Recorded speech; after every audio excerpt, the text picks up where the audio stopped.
we have just an incredible award to present tonight, and I have the honor of doing that. We're excited tonight to present a special award. Each year, the Canandaigua City School District honors a Volunteer of the Year. Volunteers are a critical part of our school system. Without dedicated, generous, and caring volunteers, we would not be able to experience the sustained success that we've become accustomed to as a district. A confidential committee solicits nominees for consideration and ultimately selects one person to receive this prestigious award. The tricky part is getting that volunteer to this board meeting to receive their surprise award and hear our gratitude, but we did it. Our Volunteer of the Year is a 1981 graduate of Canandaigua Academy and has been a volunteer with the Canandaigua Academy football program for the last 12 years. They've been integral to the development of the youth football program, and they run our in-house Frank Baker football, which provides tackle and flag football opportunities for students in grades kindergarten through 6. This person has also led the registration process and the organization of coaches and facilities for youth football, and I'm just catching out of my peripheral vision that he just figured out the reason he thinks he's here. That's why I'm laughing. The Frank Baker program is a point of pride in our athletic program, as it's the main feeder for Canandaigua Academy football. Our youth football program is unlike many in the area, even drawing aspiring football players from surrounding communities. In addition to this person's leadership within youth football, they also run our scout team for the varsity football program and participate in film analysis of opposing teams as a way to best prepare our team for game day. This also helps our players prepare for games and assists our reserve players in their skill acquisition and athletic development. This volunteer has done all of this because he loves our school, our community, and Canandaigua football, and finds joy in the connections created. Unfortunately for us, this person has announced that they are retiring from Canandaigua football. We're thankful for the dedication to the program and loyalty to Canandaigua athletics. Congratulations to our 2025 Volunteer of the Year, Mr. Gil Jackson.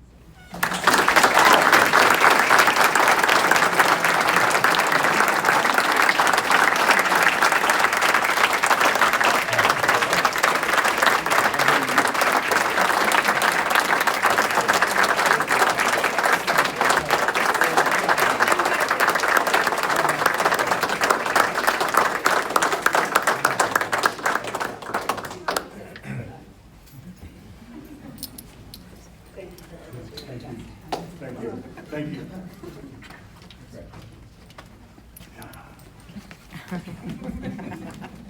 Bill, you are welcome to stay, but you are also welcome. That's our last speech. After his 10-minute speech, we're expecting that 10-minute speech first. All right, I got a few things to say. Caroline lied to me. I thought I was here for Jeff, which made a lot more sense than this. No, everything Jeannie said is true, except I graduated in 1983. Making 2 years older than I am. Closer to Social Security, though. So you are correct. This community, and I grew up here and have lived here my whole life. So there's nothing I wouldn't do for Canada. So this is, I can't even put into words what this is like for me. I really appreciate it. And again, I spent 26 years at Marcus Whitman as a teacher and administrator and retired from there. So I'm used to these board meetings and sitting in them. And so first chance I got, I'm getting out of here. If it's anything like Whitman, as soon as this public stuff is over, this whole room will just, you guys can do your business. So. But I appreciate everything you guys do, and I will cherish this. Thank you. Thank you. Thanks, Gil. Thank you.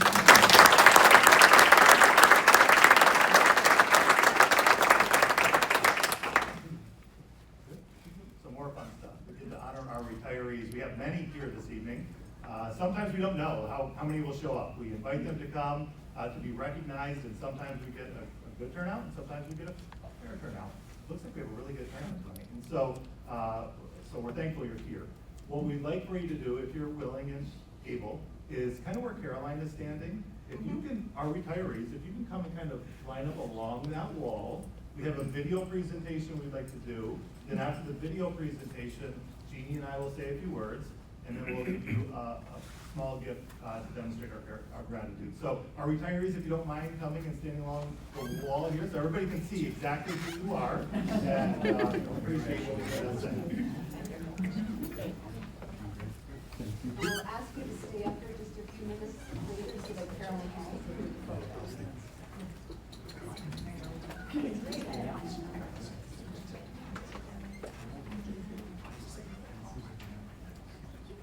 This is really just a count to make sure we have enough. You ready? Yep. Yep.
We all need a break.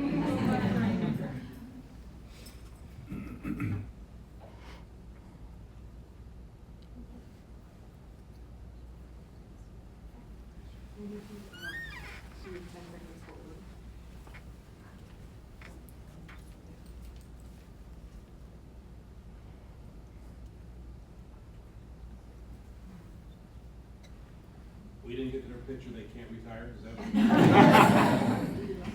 Just what Mary said was so deep, we wanted more.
Debbie for putting that video together. It takes a lot of work and reminders.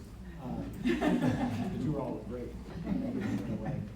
So, in thinking about some remarks I wanted to make this evening, I didn't have to really think too far back, because earlier today, a community member by the name of Sharon Bello wanted to meet with me. She's a licensed therapist in our community. Many of you know the family and how wonderful their family is, but she started this group called Generations Connection. And this isn't a plug for them, by the way. I'm reading for the story. They're a group of retired educators who tutor and mentor second graders for us. They volunteer to do it for any second grader that might be struggling. And she, as we talk, which we meet 2 or 3 times a year just to kind of get a status check, she said to me, can you believe, I've had 2 or 3 retirees, like retire right now, reach out, they want to do this, and they want to volunteer their time. They've just spent 30-some years teaching. It's a hard job. They don't want to break. They want to, can you believe that I've already trained 2 or 3 retirees to do this? And my answer was immediate, without hesitation. Yeah, I can believe that, because that's what educators do, is they go into the field to serve others, to make the world better. And whether it's through Generations Connection or whatever is next on your plate, pickleball, a lot of pickleball. You do things to make the world better and to serve others. And so when she told me that, I was not surprised one bit, because that's what our educators do. That's what our people do in Canada. So it's hard to believe, over 600 years of experience, your impact is going to touch generations. I have no doubt, you're some of the finest people that have ever worked for this district. You're gonna be missed tremendously. We wish you a long, happy, and healthy retirement, and we're so grateful for everything you've done for our district. So thank you.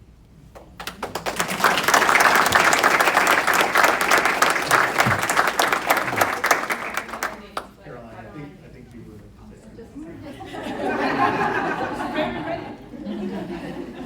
Thank you for everything. It seems utterly inadequate to simply say thank you, but thank you. You are part of our lives now too, and we have enormous affection and gratitude for you, so thank you. You always have a home here. If you want to leave us in your rearview mirror, you go and do that. But if you ever want to come back, we will find a way for you to continue sharing this with us. So best of luck to all of you. Caroline, go ahead now.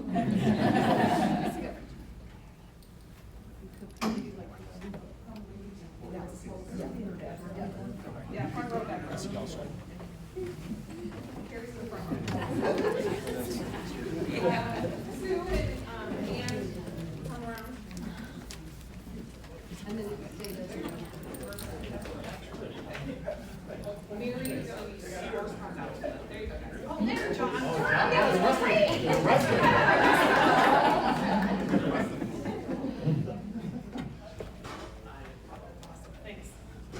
Don't go too far. For 1 second, we're going to come up to you and give you a little going away gift, and then you can go away.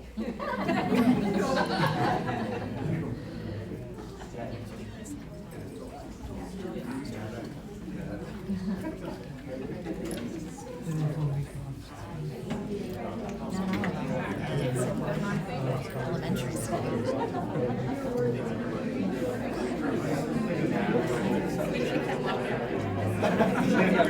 Like that's nothing.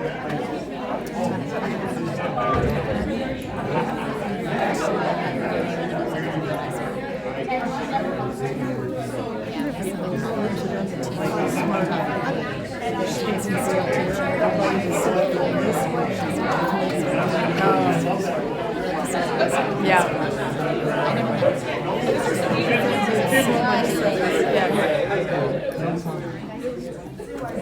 Yes, he would have.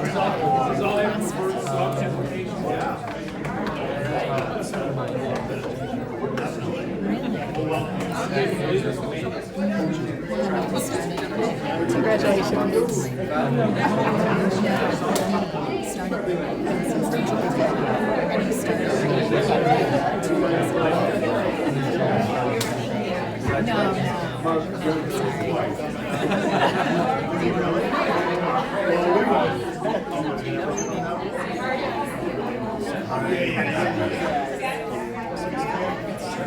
Yeah, it's funny when you finally realize that.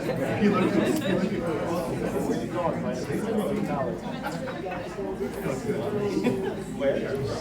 Congratulations.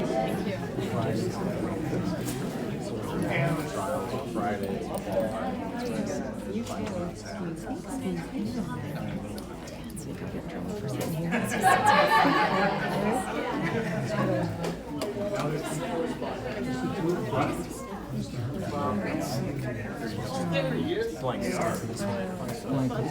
I'm gonna sit here.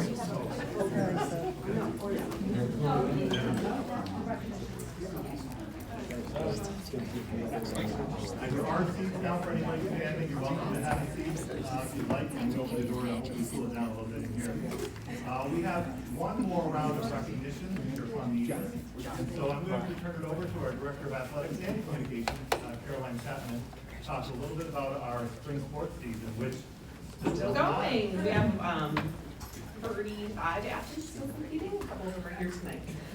So I would first like to note this is an amazing picture for lots of reasons. For the kid's necklace in his mouth, the face here. But like Paul and Matt, like they're just their look of intense, like he's gonna win. And that was taken by Erica Senglav, who is here. She's Julia's mother, and she has taken pictures for the last 4 years, and I've borrowed, stolen them. So I thank her for that.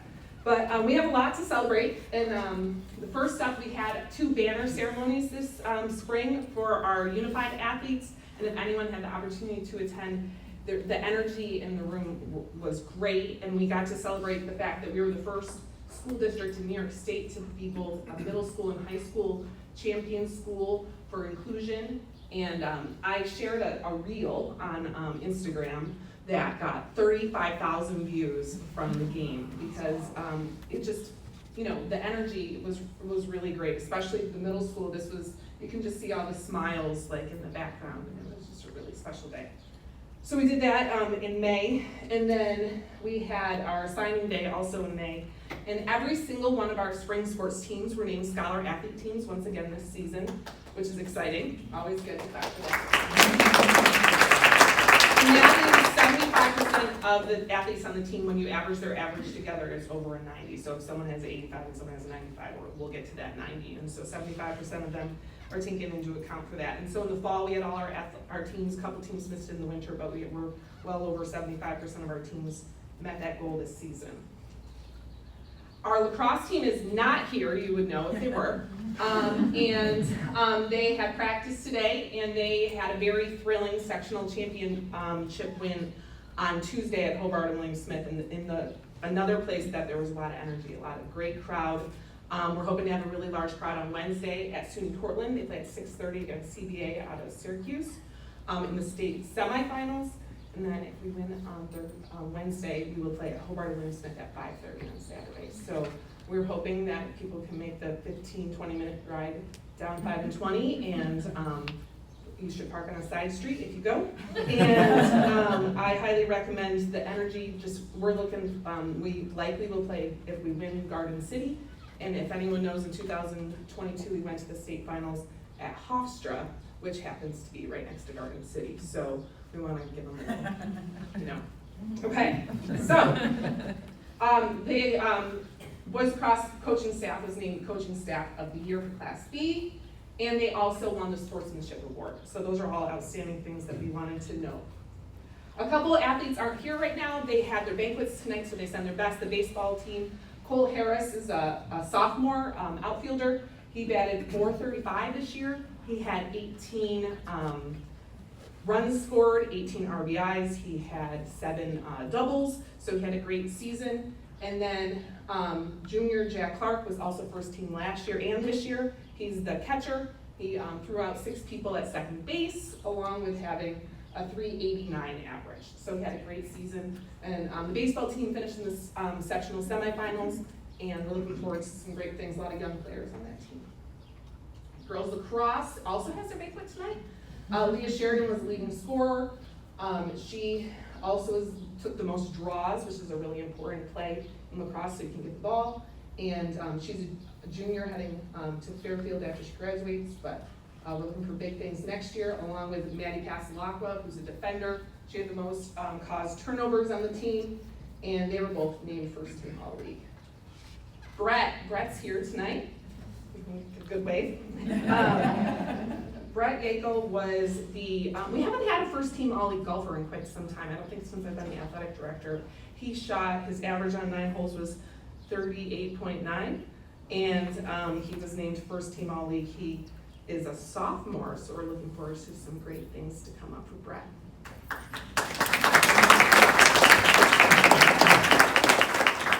Sarah Goodsell is the center fielder and leadoff hitter on the girls softball team. She couldn't be here tonight, but she has been a spark plug on the team for many years, and we're looking forward to great things. She's a junior. Next up, who's that? We have Bryant Saban. Bryant has been a unified athlete in both bowling and basketball, and also was a key in helping us with getting the inclusion awards. He was a speaker at a couple different events, along with being a participant in the Special Olympics. And this year, we had a new award, and the league gave out the Unified Athlete of the Year, and they chose Bryant as that athlete.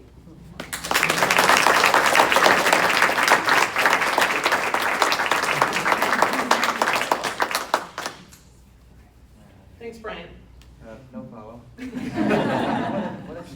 Ryan Weller is here. Ryan is in track. How you make All-League is you have to have the top 4, want to be one of the top 4 times across the 24 schools in our league to be named that. And he had one of the top 4 times in the, where'd you go? Over here. He had the top time in the steeplechase. He also got 3rd place at the state qualifying meet in the steeplechase. It's 3,000 meters. And the steeplechase actually has a water barrier, a water pit that you get to jump into. One of our teammates landed in it pretty interestingly this year. But there's barriers around the track that kind of look like balance beams that you can either hurdle over or like catapult yourself over. And then at the end of the track, or depending on what track you're on, it's also in some different locations, there's a water pit. And so it's fun. We had a lot of success in the steeplechase actually this year. So that's Ryan Weller, he's also a junior. I think I talked about Julia every time that we've had one of these meetings. And Julia, we're sad to see you go. Julia Geithner plays volleyball and basketball, and she will be competing in the New York State Class A track and field championships on Friday at Middletown. Last year she went in the pentathlon, and this year she's going in the hurdles. She, what was it, 15.48 the other day? Yeah. It was a PR by 0.4 seconds, so that was a really exciting day, and she beat the girl behind her by like 1.2 seconds, so it's really needed and exciting, and it'll be great to see how she does at the state meet, which is Friday at Middletown, so she's got about a 4-hour ride. Hopefully we have a good race.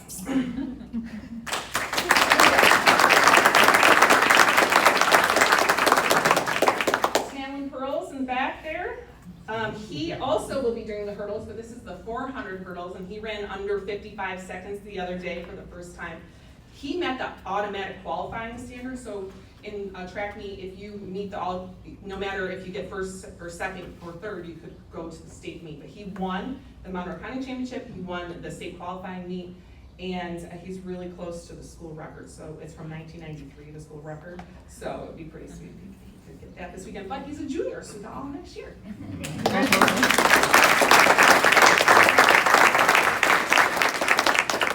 Senior Aaron Miller, he was supposed to ride his bike here. I don't know how that worked out for him. So Aaron, we talked about last year as well. He is the first team All-League in tennis, and he played in the state qualifier tournament this year. We were in a really tough division for boys tennis, Division I, and he had a lot of success. Our team had a winning record. We have, played against Sutherland and Mendon and teams like that, so it's very challenging. But Aaron is off to Washington University, but we had a great tennis career for Aaron Miller.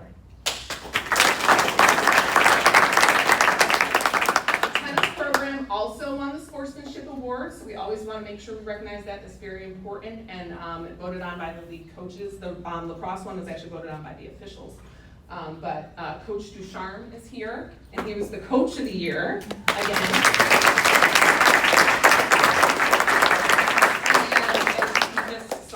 He will be retiring, and so I just want to note that we will be missing him on the tennis court, but I'm hoping that he'll come back and say hi, but he might be one of those people who puts this in his rearview mirror, and that's okay.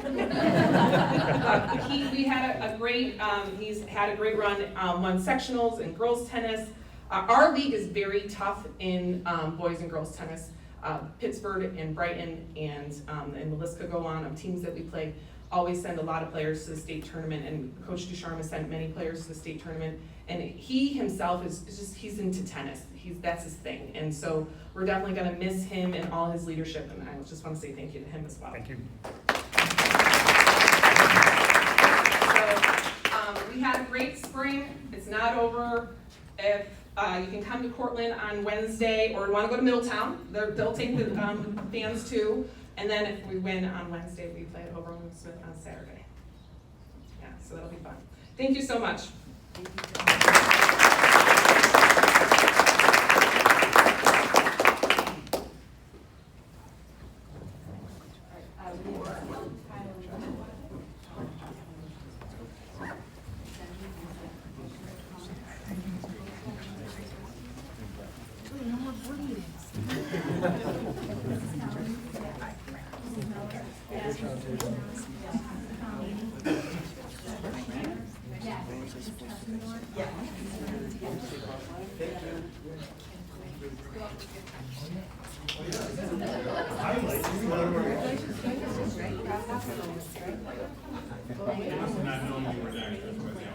I think they knew exactly what was happening.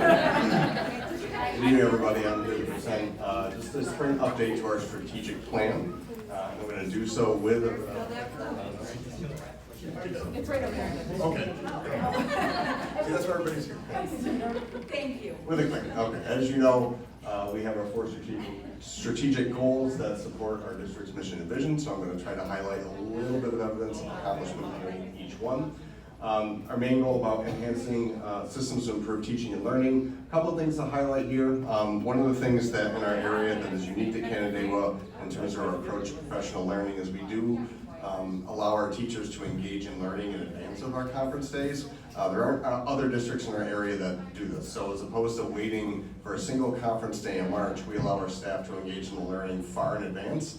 And if they complete that in advance of the March day, then they're awarded the March day. So they get a chance to use that time however they see fit. But they're attending sessions after hours, and it's a great way to get the learning in the hands of our teachers so they can apply it more readily to when they're working with students in the classroom. But also, we've differentiated this over time to have different pathways for different staff. Not everybody in our district is a classroom teacher, so we have some differentiated learning opportunities that are specific to the roles and responsibilities within the district. One of the main things that is a significant support to our administrative team's success is our collaboration with our teacher leaders. Over time, they've asked for additional support. They have a unique role in which they do a lot of leadership things, but they're not necessarily an administrator. They asked for some more support and help, and so we went with the second bullet this year, which is an administrative liaison structure. Essentially, we took members of our administrative team and had them dedicated to having a thought partner, a collaborator, someone to help with messaging, things of that nature. And it was a structure that our teacher leaders really valued, and it's something we're going to continue to look at next year. Again, having members of our administrative team support our teacher leaders at a high level. We enhanced our capacity for professional learning and curriculum development. We had a range of new administrative team members this year who not only brought a lot of outside experience and expertise to us, but they found ways to empower our staff members to deliver professional learning across the district and support curriculum development. And as I previously reported, we were well out in advance of talking about Blue Ribbon Commission and pathways to graduation and portrait of a graduate, so much so that I still have no update for you. But we are forward thinking. Work will continue this summer in these areas so that when the Board of Regents does enact anything in relationship to the Blue Ribbon Commission recommendations or portrait of a graduate, we will already have things in motion, and look forward to updating all of you on our progress in some of those areas from the summer heading into next year. Our second goal about continuously improving district operations, we really had to take a look internally. I mentioned we had a range of new administrators join the district. One of the staff members left us last year almost completely, was Tracy Lindsay. Tracy did a whole lot for us, and in fact, so much so, as we went through the year, we did a lot of learning about how much he actually did. But he still was a partner with us and worked with Sarah Callahan, who is our Director of Data Coordination and Professional Learning, to really get a handle on our existing systems. And we're already making recommendations for how we can do our best to replicate all that Tracy does using things that we currently have. So a lot of work and a lot of learning's gone into that. We're looking forward to what's to come there. We also took a deeper dive into our budgets and staffing this year, and as part of our recommendations for this year's budget process, we really asked ourselves the question, how can we expand but yet minimally or maintain our offerings for students without impacting program? And I think we're really proud of the work that we've done to maintain, and in many cases expand what we're doing with some different recommendations on the budget side of things to ensure that we're remaining fiscally responsible. One of those examples can be found in bullet 3. We have an existing partnership with Ontario County Mental Health. They have advocates that work in our middle and high schools to help work with students and families. But this spring we expanded our partnership to bring in additional psychologist support, and they are helping our school psychs who have many different roles and responsibilities to help support some of the assessment needs that really do take a lot of time on the part of our school psychologists. And they've been a tremendous support, and we're looking to have kind of an annual process to keep that support coming to our buildings and working with our staff. Another piece that's unique to Canandaigua is our curriculum review processes. that's outlined in our curriculum procedures manual. We had 2 different programs, social studies and our Office of Special Programs engaged in this process. Really excited about what they're going to present at CIE on Wednesday this week in terms of their recommendations. But we also worked with Chelsea Northrup, who is a high school math teacher, academy math teacher, who worked as part of her administrative internship this year to actually do an overview of the manual. So even the manual itself is on a 5-year review process. She did an incredible job to modernize that, and I think it will really help us to really work effective and efficiently with the different processes associated with curriculum instruction and assessment. Our third goal about cultivating a school environment where everyone is valued. Again, we've continued work with our One Community Plan to guide the goals and focus areas associated with that plan. This year we really have comprehensive membership. We have a range of folks from buildings and from district office and building level administration to make sure that we have a comprehensive committee that's helping us to represent voices and perspectives so that as we're working on those goals and focus areas, we're moving things forward. The support of the building teams was a critical element of this year. We wanted some shared focus areas, one of them being entryways, and so if you go to any of our entryways across the district, you'll notice some unifying themes from maybe the color scheme to some of the things you might find there. So there's lots of images of staff and students to really help reflect everyone that makes up our district community. And then we also talk a lot about teaching practices. You know, how can we ensure that every student, when they're in our classrooms, that they have an opportunity to participate, contribute, or in some cases lead. We have opportunities where students have led faculty meetings at the academy this year, for example. And I think that has been an area of growth for us, and we're looking forward to engaging in some more learning around how to do that effectively with our staff heading into next year. As we get to our 4th goal of expanding opportunities, as you heard Caroline reference, again, being recognized as a National Unified Champion School. Just great to see a lot of the work and the passion that we have a range of staff members that are highly dedicated to this, seeing the evidence of that in a range of settings throughout the year. You also have heard about the Science Olympiad. You may not have heard about Elevating Student Voices, which is a regional partnership. And an opportunity for some of our students from the academy to work with students across the region on a range of different opportunities to help cultivate their leadership skills. And the final piece in terms of expanding opportunities, a couple of new courses. One you may have been familiar with at the CACC, which is our restaurant management course. We actually had students and their teacher, Mike Brennan. We moved one of our CIE meetings to the CACC, a lot of acronyms there, but it was for the purpose of having the kids talk to us about the course. They made food for us. They really showed their energy and their passion for the course. That's something that they're interested in, but they're walking away with some life skills as well, so that was really critically important. And coming to the academy next year is a course called Modern Band, which already has 2 sections we're anticipating. Modern Band is essentially an opportunity for kids to pick up playing an instrument if they've never done so before. So there'll be a range of instruments that might be out of the typical ensembles that we have. There's even a textbook for it, so we're excited about that. But again, just another example of looking for new ways to engage all students with some unique and interesting opportunities. So with that, are there any questions? Thank you. Thank you. All right, consensus agenda and supplementals, motions, please. Jenny, questions or comments? All in favor? That carries unanimously, thank you. Audit? Audit? My notes, yeah, no, it fell on me. So, got a great audit meeting last Friday morning, bright and early as usual. A couple things we talked about was, as you may know, our claims auditor, Jill, accepted a full-time position in Greece. Our position's only part-time, so we're sad to see her go, but happy for her. The replacement for her is Linda Gersner. She's was previously an aide at the middle school. She's acclimating at the district office. And Jill, if you know her, is on hand and ready to answer any questions, even though she's no longer with us. Linda seems like a very, very nice person, learning quickly, fits in well. I did ask Coletta if she would consider changing her name to Linda, because that would be 3 Lindas in that office suite right there. She's thinking about it. But, you know, we're really happy to have Linda Gersner in that role, and she's doing a nice job. We also talked about the school lunch fund program and projections. We're, again, in a very healthy position with that. Hopefully, the federal government continues to offer universal free breakfast and lunch for all students at the current qualifying rate. If they do revert back to the previous qualifying rate, we would not be able to offer it unless the state stepped in.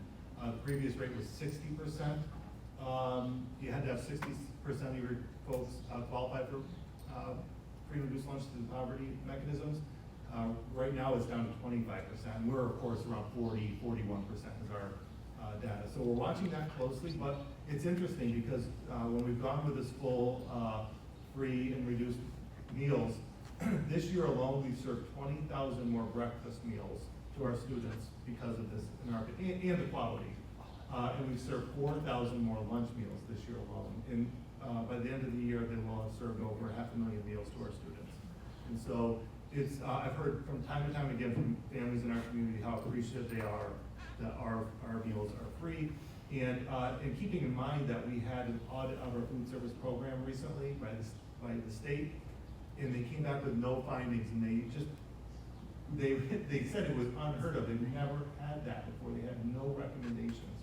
They said that the program is run impeccably. And so to Jeff, for everything he does, to that entire department, we are in a totally different place than we were a while back. And so really thankful for where we are in that regard. We also looked at fund balance projections for this year. They closely mirror previous years. We had a look at the reserve fund plan, and again, you've all seen that. And one thing to point out in that is the language up to a certain amount, and specifically with the bus reserve. I certainly don't think we'll get to the maximum of where it is, but we wanted to have that maximum a little higher in case we have the funds to put in there, not knowing where we're going with the zero emission bus mandate. And so, speaking of that, we're anticipating our 2 zero emission buses might come in this summer. If they do come in this summer, thought it'd be a good idea to invite the board and some leadership team members to come and learn about it and see it, and maybe even take a little spin in it just to kind of see how it operates. Because you're going to be asked a lot of questions, and you'll want to be able to answer those questions the best as possible. And then, the committee self-evaluation. Committee members fill out the evaluation, and really we're not calling for any changes. They felt like the committee functioned very well, and they felt informed and able to share their thoughts. That's all. Thank you. CIE, I feel like I'm basically just gonna repeat a lot of the things that Matt just shared with us, but that's okay. No, I'm not changing that. In the, before. yeah, before. I was like, I don't think I missed someone.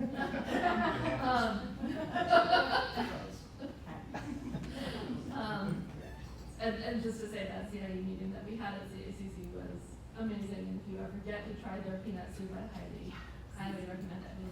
And to hear them talk about the interdisciplinary nature of the course, it was amazing. But at our most recent meeting on May 14th, we got to see the curriculum procedures manual that Matt mentioned. Chelsea Northrop presented it to us, and they've really done some fantastic work, updating it, making it a much more user-friendly document with all kinds of clickable links with all the information that you might need for curriculum development, amendment, etc. That was fantastic. We looked at the textbook for Modern Band, which looks like a fantastic class and a really user-friendly textbook. And it's great to hear that we already potentially have 2 sections signed up for our music department. We looked at a request to pilot a new 5th grade social studies curriculum, the Teachers Curriculum Institute. And we got our regular update on professional learning and just looked at providing feedback on CIE, self-evaluation. We'll be looking at our next meeting. We talked about membership and just planning for professional development for the upcoming year. Thank you. John? I don't know if they met. I was running late, by about 15 minutes, I got a text from Vern, an email from Vern saying, Everybody safe, we're done. yeah, don't even bother. Thanks, John. Yeah. Okay, great, thank you. I can hear the rain outside. Anything else? I would just say to the board, and I see one of our administrators and PTSA here, welcome Katie Coffey, who will be, who has already been appointed as our next assistant director of special programs at the primary school. So, welcome, we're glad you're here. And you're glad you're obviously here with us. And also, She's an very excited. awesome job. Thank you for being with us. It's not her first board meeting. But the most exciting she's ever been. There's they like to sit in an office, so. Well, if you come again, maybe we'll let you bang the gavel. Thank you so much for coming. Congratulations. Thank you. Motion to adjourn. Jenny and Jen. Be safe up there.